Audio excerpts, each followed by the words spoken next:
Alright, so in this video we're going to be going over the preferences for the control panel side of the Pseudo Effect Maker, and the first preference deals with these control buttons. By default, you can see that all of the names of each control is displayed next to their icons. However, if you've been using the Pseudo Effect Maker for some time and you know what all the icons are, you can turn off the text labels for these controls. So if we choose control icons only, go back, you can see that now all we have is the icons, and we saved ourselves a little bit of space in the interface. These actions up here, this is really to do with the next section. However, I'll just go over it real quick since we're talking about icons. The action button, display icons only option is down here at the bottom. And now you can see that those actions, we lose the text labels for those as well. If you do need to reference them, you can hover over and you'll see the title show up for each of these buttons, but otherwise it's just the icons. The next option is to always show effect info. So you can see that by default, when we have no controls and we have the effect selected, we see these two options for pseudo effect name and pseudo effect match name. However, when we add a new control, you can see that those options go away and are replaced with the options for the selected control. And the only way to get those back is to either select the background or select the name up here at the top, and then we get those options back. If you'd like to always have these two options visible, that's where this preference comes into play. Turn that on. And now no matter what we have selected, we always have those two options available, and the selected controls options show up below that. Select all in text box. So if we turn this on, and let's create, let's say, a new slider, you can see that when I select the value, you can see that the value 10 is selected by default. Or if we select the control's name, the entire value of that name is selected. If we turn that back off,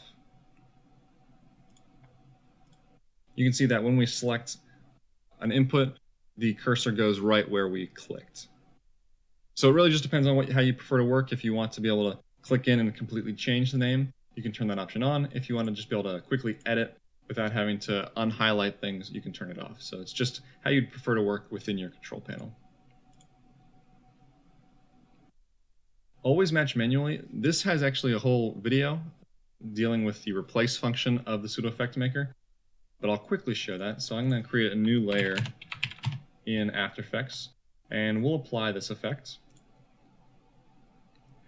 And now let's say we're working on this, we change the name to, let's say, rotation. And now we want to replace this effect. So I'm going to select it in the effects panel, hit the replace button.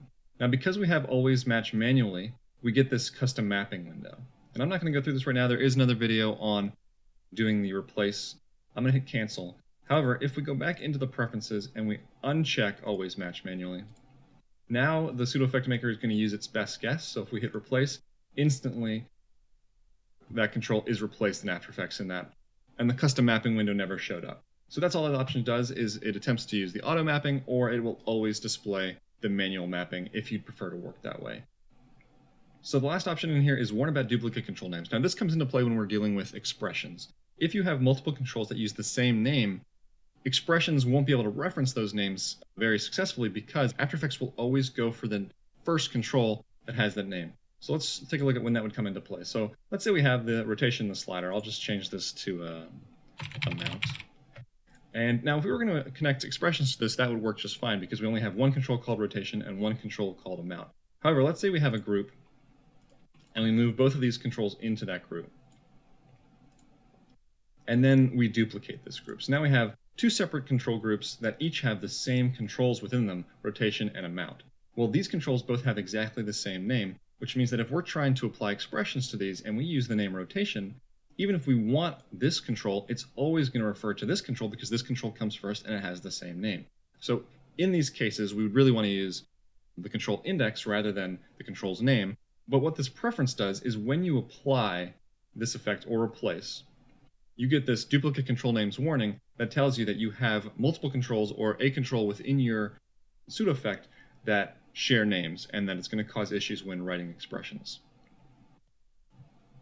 So this option simply turns on and off that warning. If you're purposely doing that, you have groups like this where you're intentionally using duplicate control names because you want the same options for multiple different groups that are all controlling slightly different things but all relate to each other. You might actually want the duplicate control names, in which case that warning is going to get annoying. So by turning that off, now when I hit apply, you can see that no warning was displayed. So that's it for the control panel interface options. The next video will be about the last section, which is the action button options. That'll be a quick video, but I'll see you in the next one.